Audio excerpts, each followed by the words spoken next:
gazetarët nisën në konferencën për media të Presidentës së Republikës së Kosovës, shkëlqësisë së saj zonës Vjosa Osmani Sabriu. Pas deklaratës së Presidentës së Osmanit, kemi mundësi të marrim pyetje tuaja. Zonja Presidente, Faleminderit shumë të nderuar gazetarë, të dashur qytetarë të Republikës së Kosovës. Më lejoni fillimisht që t'i uroj fitore nga zemra ekipës sonë që sipas shortit që tani përfundoi sa i përket pjesës së Kosovës, ne do të luajmë kundër Slovakisë shpejti. Jemi të gjithë me ekipin e kombëtarës së Republikës së Kosovës dhe do t'i mbështesim në çdo sfidë përpara. Deri tani ka qenë një arritje historike dhe jam e bindur që edhe tashëtutje do t'jetë ashtu.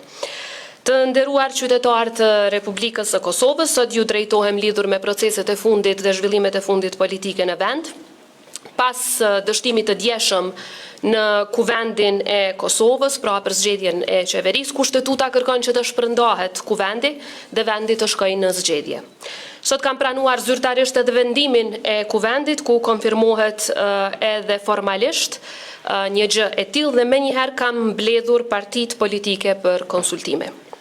Mirë po para se ta nënshkruaj dekretin për shpërndarje të kuvendit, sot kam bërë përpjekjen e fundit që partitë parlamentare të kthehen edhe sot gjatë ditës njëherë në kuvend dhe të miratojnë së pari zgjatjet buxhetore në mënyrë që as pagat e qytetarëve tanë e as funksionimi i shtetit ton të mos bllokohen për të kemi buxhet bele deri në fund të marsit 2026. Së dyti, pakon presidenciale prej 5 marrëveshjesh ndërkombëtare në vlerë prej mbi 1 miliard euro, dhe së treti çështje të tjera të rëndësisë së veçantë, siç janë buxheti i kryeqytetit dhe buxhetet të tjera, si dhe buxheti i RTK-s e çështje të tjera për të cilat kam shpresuar për vullnet politik. Fatkeqësisht përkundër përpjekjeve të mëhershme dhe përpjekjeve të sotme, nuk kishte vullnet mjaftueshëm politik që këto vendime të rëndësishme për qytetarët tanë të kryhen sot, para se ta nënshkruaj dekretin për shpërndarje të kuvendit. Ju njoftoj se ka ekzistuar baza kushtetuese e qartë që edhe pas dështimit të mandatarit të dytë të kuvendit, kuvendi të mblidhet dhe të marrë vendime. Kjo është konfirmuar edhe në aktgjykimin e gjykatës kushtetuese të vitit 2020, ku thuhet se dështimi i mandatarit të dytë, pra për të zgjedhur, nuk nënkupton shpërndarjen automatike të kuvendit. Pra kuvendi mund të jetë funksional deri në momentin kur nënshkruhet dekreti presidencial për shpërndarje. Megjithatë, në mungesë të vullnetit politik që të merren këto vendime, nuk ka pasur zgjidhje tjetër pos që menjëherë sot ta nënshkruaj këtë dekret, pra kuvendi tashmë është i shpërndar. Është për keqardhje që nuk u arrit një dakordim i tillë, jo sepse marrëveshjet ishin të dobta, jo sepse ato nuk ishin të domosdoshme, por thjesht sepse mungoi vullnet politik. Ato nuk ishin thjesht dokumente teknike, ishin plane të qarta, konkrete dhe të matura, që prekin drejt për drejt ekonominë, arsimin, shëndetësinë dhe mirëqenien e qytetarëve tanë. Për gjatë javëve të kaluar kemi punuar gjatë dhe çdo ditë bashkë me Bashkimin Evropian e me Bankën Botërore që të kryhen të gjitha procedurat e nevojshme në përputhje me Kushtetutën dhe ligjet në fuqi, në mënyrë që edhe plani rritjes edhe marrëveshjet e tjera të jenë të gatshme në kuvend për votim. Pra në total po flasim për më shumë se 1 miliard euro investime për Kosovën, investime që tash mbeten të bllokuara. Pyetja shtrohet se çfarë do të kishin sjell këto marrëveshje. Këto nuk ishin thjesht numra në letër, ishin ndryshim i prekshëm në përditshmërinë e qytetarëve tanë. Fëmijët do të kishin qasje më të mirë në edukim cilësor dhe kujdes të hershëm, studentët dhe të rinj do të lidheshin me tregun modern të punës, familjet me asistencë sociale do të përfitonin mbështetje të drejtë dhe të qëndrueshme, mjekët, infermierët dhe pacientët do të kishin shërbime moderne, spitale funksionale dhe sisteme digjitale që më në fund funksionojnë, bizneset dhe fermerët do të shihnin një ekonomi më stabile, energji më të besueshme dhe infrastrukturë që hap mundësi. Prandaj mos votimi i tyre nuk i dënon partitë, por i dënon qytetarët. Kur nuk ratifikohen projekte që përmirësojnë jetën e qytetarëve, që në këtë rast ishin inicuar dhe proceduar nga presidenca, humbësi i parë është qytetari. Ta themi hapur, një Kosovë e dobësuar është humbje për të gjithë. Një Kosovë që pengohet të ecë përpara nuk i bën nder askujt. Dhe një shtet që humb fondet Bashkimit Evropian dhe të Bankës Botërore në shumë prej 1 miliard euro e më shumë, humb besimin e partnerëve dhe me të humb edhe perspektivë. Por mos votimi në kuvend rrezikon pra ta zbe edhe sukseset që janë arritur deri tani. Prandaj thirrja ime për partitë është që tani të bëjnë fushat dinjitoze, me respekt të ndërsjell, me standardet më të larta demokratike. E pas rezultateve, uluni, bisedoni dhe merrni përgjegjësinë që ju takon. Qytetarët tonë kanë nevojë që urgjentisht të kenë institucione stabile dhe të përgjegjshme e që marrin vendime në interes të tyre. Si që dini, pas dekretit për shpërndarje, me njëherë i vjen radha çështjes së datës së zgjedhjeve. Ju njoftoj fillimisht se për shkak se sot kam shpërndar kuvendin, automatikisht data 11 janar është përjashtuar si mundësi, sepse është jashtë afateve kushtetuese që do të më lejonin ta shfrytëzoja. Sa i përket datës 4 janar, jemi njoftuar që nëse zgjedhjet mbahen në janar, sipas legjislacionit në fuqi dhe me që nuk kemi tashmë buxhet të miratuar për vitin e ardhshëm, atëherë KQZ-s do t'i lejohej sipas ligjit të përdor vetëm 1/12 e buxhetit të saj, që i bjen maksimum diku rreth 1 milion apo 1.5 milion. Përderisa për këto zgjedhje është kalkuluar që mesatarisht do të kushtojnë rreth 8 milion. Pra zgjedhjet në këtë datë është praktikisht e pamundur të mbahen për shkak të pamundësisë që të shfrytëzohet buxheti në janar ashtu siç thot ligji. Kthehemi prandaj te dy datat e mbetura, pra 21 dhe 28 dhjetor, të cilat mund të bëhen sipas kushtetues. Sot partitë politike janë deklaruar kryesisht për këto dy data në takimin konsultativ që e patëm. 8 parti sot janë deklaruar për datën 28 dhjetor. 5 parti janë deklaruar për datën 21 dhjetor, kurse 3 parti kanë thënë që cila do nga këto data është në rregull. Ju njoftoj se gjatë kësaj periudhe kam qenë po ashtu në kontakt me kryetarin e KQZ-s 3 herë dhe kemi analizuar procesin e papërfunduar të zgjedhjeve lokale, si dhe procedurat që na presin për organizimin e zgjedhjeve nacionale. Zgjedhjet lokale nuk kanë përfunduar akoma sa i përket procedurës së certifikimit. Ekzistojnë pastaj afatet e ankesave, pas kësaj fillojnë procedurat e asgjësimit e materialit zgjedhor, pastaj procedurat e përgatitjes së platformës për shpalljen e rezultateve preliminare dhe asaj të numërimit, cilat duhet të ripërtrihen me parametrat e zgjedhjeve të përgjithshme. Para fillimit të fushatës, janë edhe një sër veprimesh e që janë regjistrimi subjekteve politike dhe koalicioneve dhe certifikimi i kandidatëve, hedhja e shortit, shpallja e fletvotimit e veprimet të tjera. Për më tepër, duhen së paku 2 javë hapësirë kohore për mundësuar votimin jashtë vendit dhe duhet pasur parasysh që sipas ligjit të ri për zgjedhjet e përgjithshme, shtetasve që jetojnë jashtë vendit duhet dhënë së paku 15 ditë afat me qëllim të aplikimit dhe regjistrimit për të votuar. Në mesin e të gjitha këtyre janë edhe procedurat tenderuese e çka jo tjetër. Pra të gjitha këto e bëjnë praktikisht të pamundshme edhe datën 21 dhjetor, jedimisht data 28 dhjetor është data që kam vlerësuar se mbetet data e vetme e mundshme, sado që edhe kjo datë paraqet deri diku sfida për KQZ-n. Mlejonit ju njoftoj se sipas rekomandimeve të Komisionit Evropian për reformën zgjedhore në Kosovë, të cilat janë publike, në rast të zgjedhjeve të parakoshme, KQZ-s duhet t'i japën së paku 2 muaj kohë për t'i përgatitur ato. Meqense ne në kushtetut e kemi të përcaktuar që afati maksimum është 40 ditë, atëherë si presidente e kam për detyrë që të jap afatin më të gjatë e jo afatin më të shkurt në mënyrë që të kemi mundësi të eliminojmë së paku disa nga sfidat e organizimit të shpejt të zgjedhjeve, sado që po e përmend jo të gjitha do të eliminohen edhe me datën 28 dhjetor, por me shpresën që KQZ-ja do ta bëjë të pamundurën që ato të organizohen në mënyrë të rregullt.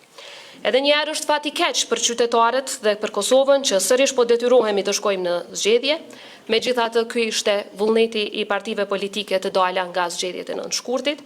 Ju uroj suksese në këtë proces me shpresë që menjëherë pas zgjedhjeve e pa asnjë zvarritje të vetme do të kemi konstituimin e kuvendit dhe zgjedhjen e qeverisë së re. Në qoftë se keni pyetje, urdhroni.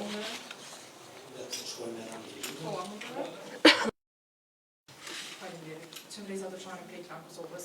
Presidente u konfirmu tashmë data 28, dihet që ka qenë data e preferuar edhe prej kryeministrit në detyrë Albin Kurti, çka me ato akuzat që ju po i shkoni në linjë dëshirave të Kurtit për datën e zgjedhjeve, për mandatimin e konjunktës po ashtu për të provuar shansin për ta bërë qeverinë. Pra ka pas akuzate për vendimin e parë që e keni marrë edhe në të kaluarën, por sidomos edhe kjo data 28 tash.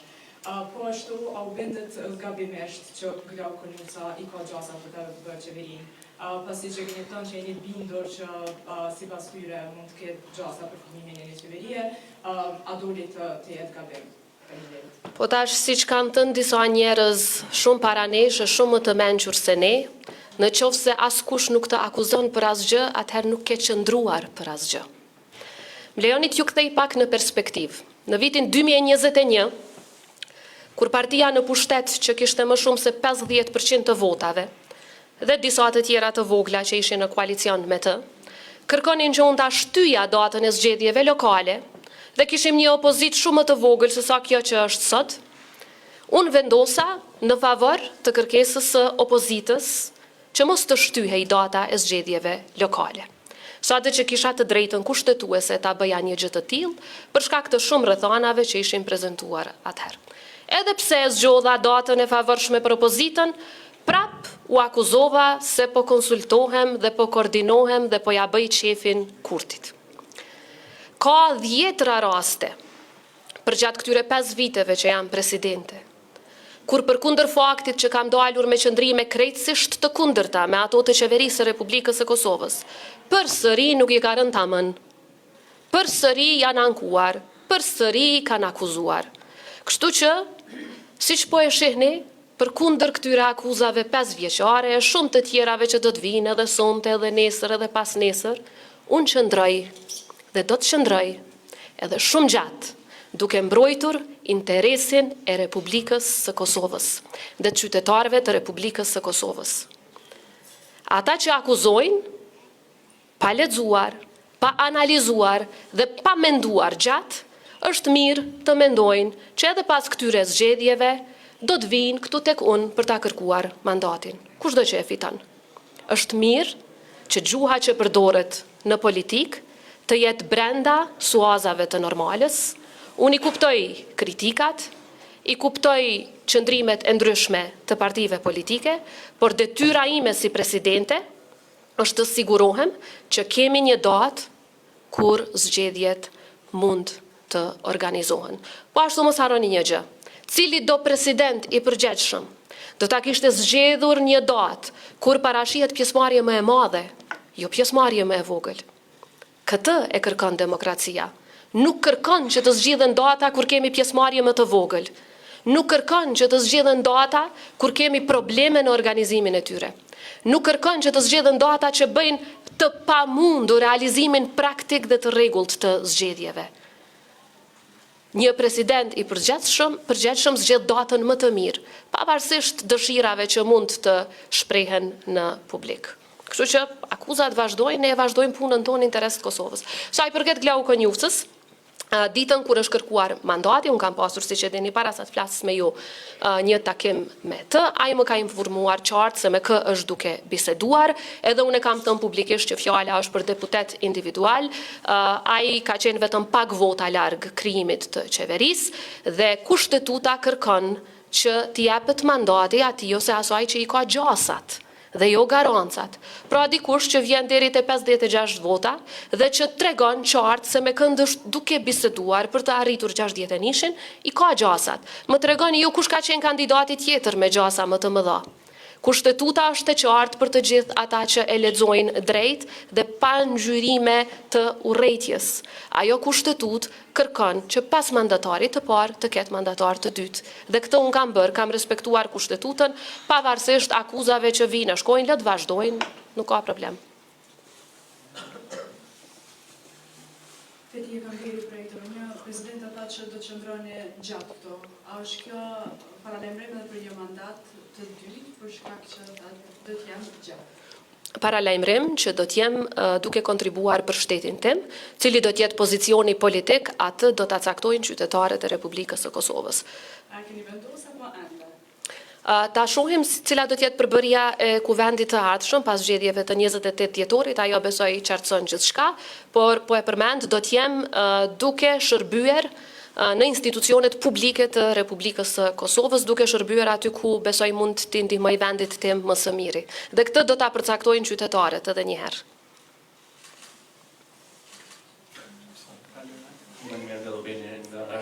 Presidente, a i keni analizuar edhe çështjet ose sfidat që mund t'i ketë data 28 dhjetor në aspektin e administrimit, numërimit edhe të krejt proceseve që shkojnë pas, Atë çështja e rikandidimit të juaj është përmendur nga zotri Kurti në mbledhjen e Këshillit të Përgjithshëm të Vendosjes, kur e mandatuan nga zotri Kënusen, për çështjen e presidentit thanë zgjedhjen ose rizgjedhjen.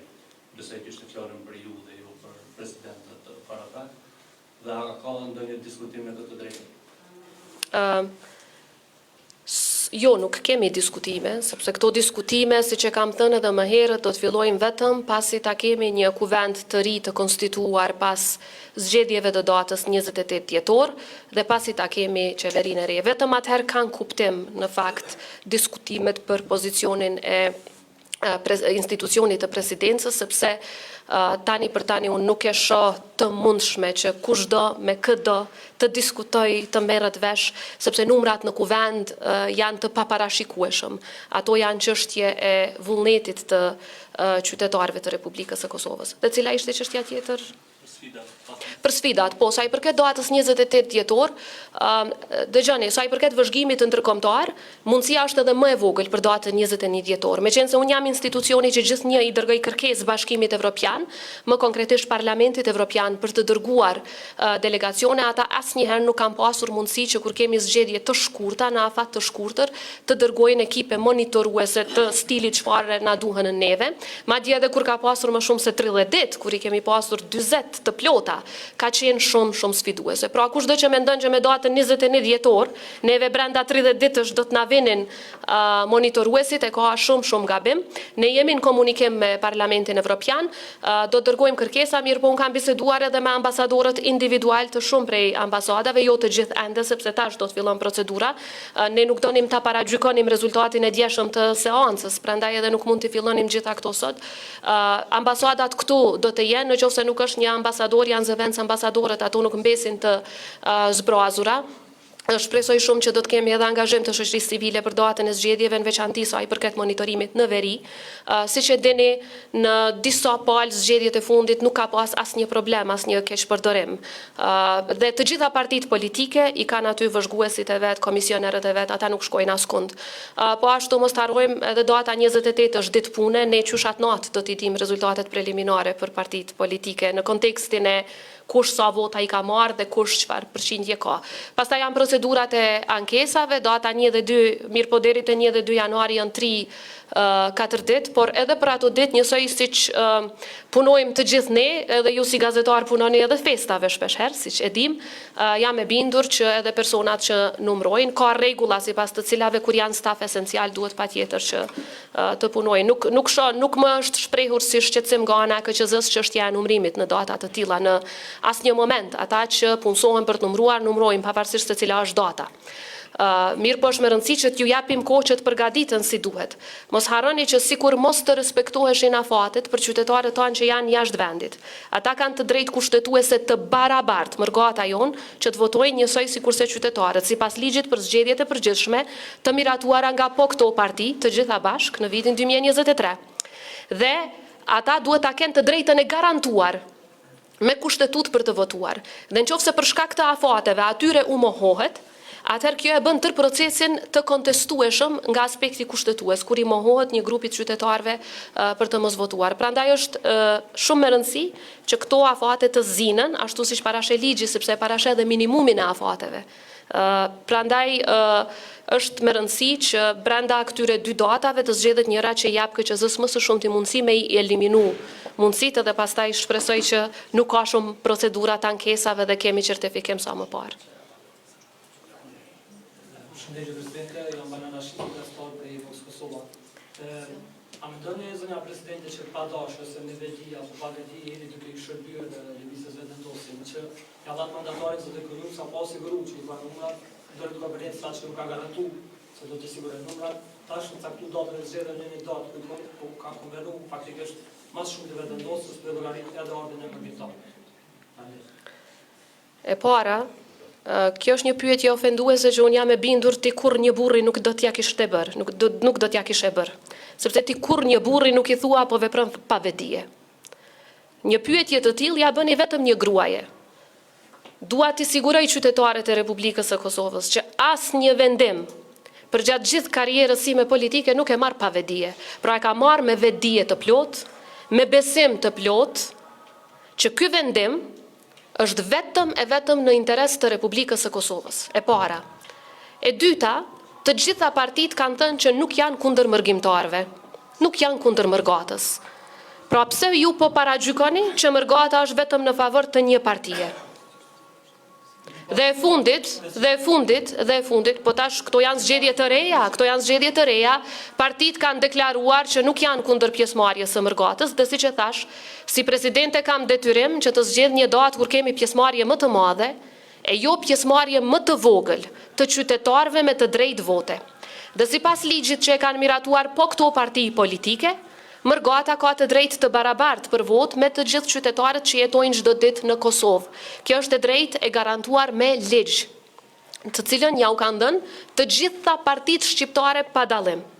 Pra ata kanë të drejtë të votojnë, dhe në qoftë se kanë të drejtë të votojnë e janë në Kosovë në atë datë, janë më se të mirëseardhur.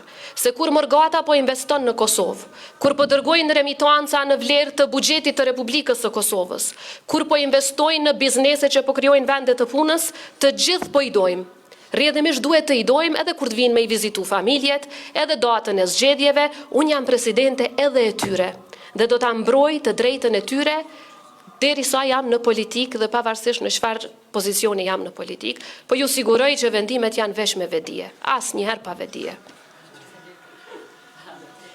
Presidente, data 28 dhjetor mos diskriminohen qytetarët e Kosovës, të cilët ndoshta kanë planifikuar që gjatë festave të fundvitit të udhtojnë jashtë vendit në këtë rast, me që janë festat të fundvitit dhe gjithkush bën planet ndoshta edhe të jashtë vendit tash liberalizimi i vizave dhe të e shfrytëzojnë këtë mundësi. Dhe pyetja e dytë, me këtë datë, apo jepet mundësia ndoshta që të shkohet sërish në zgjedhje ende pa u formuar qeveria e re, institucionet e reja. Edhe ju e përmendët në konferencën e kaluar që janë 30 ditë afat dhe ndoshta dhe mund të mos krijohet qeveria apo institucionet e reja në zgjedhjet e radhës. Duke i ditur edhe afatet për certifikimin e zgjedhjeve, pastaj 30 ditë për formimin e institucioneve, çështja e presidentit deri në 5 mars nëse nuk zgjidhet, a jepet mundësia për të shkuar në zgjedhje pa përfunduar krijimi i institucioneve? Sa i përket çështjes së pushimeve, unë për atë sa e di unë më shumë njerëzit rinë në shtëpi për këto festat e vitit të ri, se sa që dalin jashtë vendit. Mirë, po ne nuk kemi shifra të tilla nga asnjë institucion. Më shumë kemi ardhje se sa shkuarje. Dhe tash nëse flasim për liberalizim të vizave, dhe data 21 dhjetor është vikend, kështu që edhe atë datë ka pas mundësi. Por si që thash, më shumë ka mundësi që të kemi pjesëmarrje më të lartë të gjithë qytetarëve me të drejtë vote, me datën 28 dhjetor, edhe pse kjo s'është e garantuar, sepse ne nuk mund të paragjykojmë se sa qytetarë do të dalin, sa do të abstenojnë, sa do të shfrytëzojnë këtë drejtë. Ju e keni pa, nga njerë kemi dalje më të lartë, nga njerë kemi pak më të ullët, kjo është çështje e vullnetit të tyre të lirë, pra këto për momentin janë kryesisht paragjykime, mirë po nuk mund ta eliminoj një datë veç pse vjen mërgata.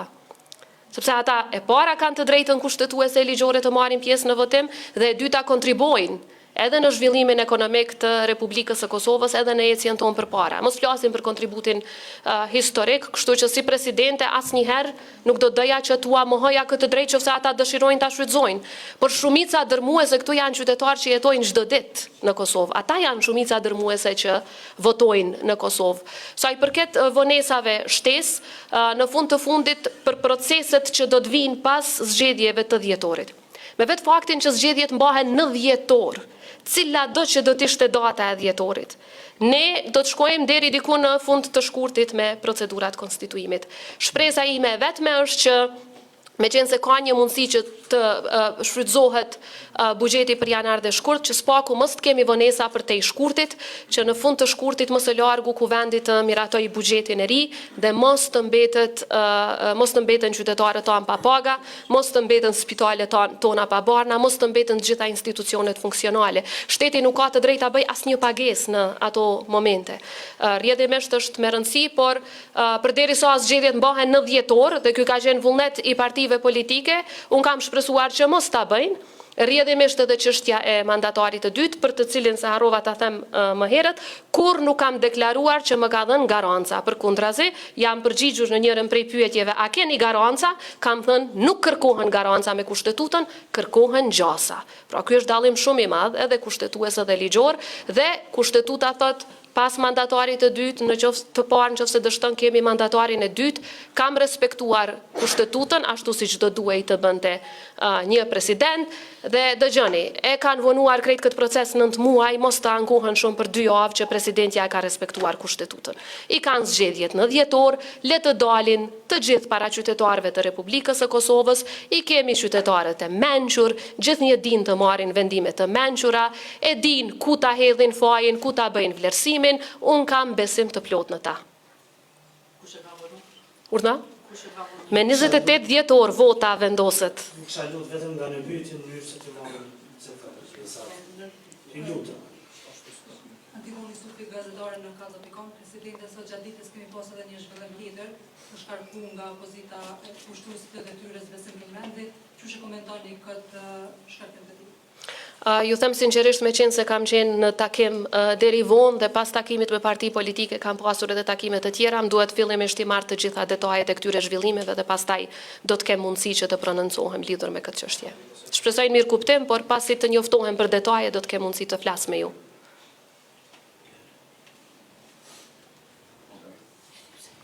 Arjan Hedore nga Autodo, Zonja Osmani si presidente, a jeni interesuar edhe për një mandat të dytë në këtë pozitë, edhe me kuvendin e ria kemi i bo për pjekit dhe mjaftueshme që me i bind o deputet për një zgjedhje për pozitën e presidentes apo për një mandat. Në të kundërt, nëse vendosin të njëjtit që të mos ta vazhdojë një mandat, a besoni që ka hapësirë për të kthyer sërish në listën guxos, sidomos mas disa diskutimeve që kanë qenë në distancë me specit e përballës edhe juve po ashtu, se përket një moshtesë që kemi pas bërë në një takim të kaluar mes partive politike.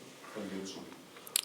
Nuk e di për cilën mos ftesë keni fjalën, po megjithatë është e parëndësishme ajo çështje tani më, sa i përket mandatit të dytë, siç e dini nuk mjafton interesimi, se ka shumë njerëz që janë të interesuar në Kosovë të bëhen president. Duhet të bëhen votat. Dhe kjo nuk nënkupton vetëm 61 vota për, por nënkupton edhe 80 vota në kuti, dhe kjo do të varet tërësisht edhe nga përbërja e kuvendit të ardhshëm. Unë nuk mund për momentin t'ju jap një përgjigje fikse, sepse do të pres rezultatet e kuvendit të dalë nga zgjedhjet e 28 dhjetorit, dhe vetëm atëherë ne do ta shohim se cili është disponimi i partive politike, cili është interesi më i madh i Republikës Kosovës në atë moment. E rëndësishme është që unë do të mbese angazhuar në institucionet publike të Republikës së Kosovës, do të jap kontribut për aq sa mundem dhe do t'i kthehem qytetarëve. Le të jenë ata që vendosin për të ardhmen time politike. Qytetarëve do të një kthyer në një subjekt ose në një listë. E gjejmë në rrugën përpara, nuk është tash momenti që ta bëj publike. Edun Feborica për Televizionin Publik Kosovës, zonja presidente përmendet që sot s'keni gjetë vullnet mesin e partive politike për me votu për zgjatjen e linjës buxhetore, praktikisht gjithë janë përgjegjës për kolapsin financiar të 700 punëtorëve të OTK-s, edhe vetë zhvillimive operacionale në OTK. Si presidente, për te kësaj të zhvillimeve të sotme, çfarë mund të bëni për ta zgjidhur çështjen aktuale në për cilën po kalon Televizioni Publik i Kosovës? Si që dini, me njëherë pas kërkesës sindikatës, unë i kam dërguar kërkes të gjithë deputetve të Republikës së Kosovës, sepse ka qenë komplet në vullnetin e tyre, që me njëherë ta formojnë komisionin për buxhet, e cila si pas analizave tona ligjore ka qenë mënyra e vetme dhe më e lehta në fakt, për të siguruar që buxheti për RTK-n të mund të shfrytëzohet. Fatkeqësisht ju e patë edhe dje, përkundër faktit që kjo kërkesë e imja u vendos në agjendën e seancës kuvendit të Kosovës, as nuk u trajtua për shkak të mungesës së kuorumit. Është për keqardhje, megjithatë janë çështje që janë vendime të kuvendit të Kosovës. Unë shpresoj që sa më parë të kemi një kuvend të ri, i cili në seancën e parë pas konstituimit do ta miratoj para dite konstituohet, pas dite menjëherë do ta miratoj edhe buxhetin e Republikës së Kosovës, edhe komisionet përkatëse në mënyrë që menjëherë të fillojnë pagesat për RTK-n, mirë po se çfarë qëndrime kanë pasur secila prej partive politike, jo ato i keni publike, unë nuk kam nevojë që secilën prej tyre ta komentoj veç e veç, i dini qëndrimet e partive dhe mund ta nxjerrni konkluzionin tuaj. Si presidente kam bërë gjithçka që ka qenë në mandatin tim, unë nuk jam kuvendi i Republikës së Kosovës, Kosova funksionon sipas kushtetutës bazuar në parimin e ndarjes së pushteteve. Dhe është detyrë e kuvendit dhe vetëm e kuvendit që të themeloj komisionet parlamentare. Dhe unë mendoj që për gjëra totalisht të parëndësishme ka dështuar edhe themelimi i komisioneve. Sepse ato komisione dhe ashtu kam pasur, si që patë, me qenë se nuk patë vullnet për qeveri, ta mbajnë një mbledhje. Kështu që çfarë rëndësie ka kush është kryetar për një mbledhje. Përderisa kanë pas mundësi që ta kryejnë edhe punën e RTK-s, edhe marrëveshjet ndërkombëtare t'i kalojnë para se të shkojnë në seancë, edhe buxhetin apo zgjatjet buxhetore, sepse edhe zgjatjet buxhetore duhet të shkojnë me vendim të kuvendit. Nuk ka pasur vullnet politik, e sa i përket asaj se çfarë qëndrime kanë partitë, ato e dini deklarohen secila për vete dhe mund ta shihni se ku secila ka qëndruar. Të nderuar me ka se më rëmbyrën këtë konferencë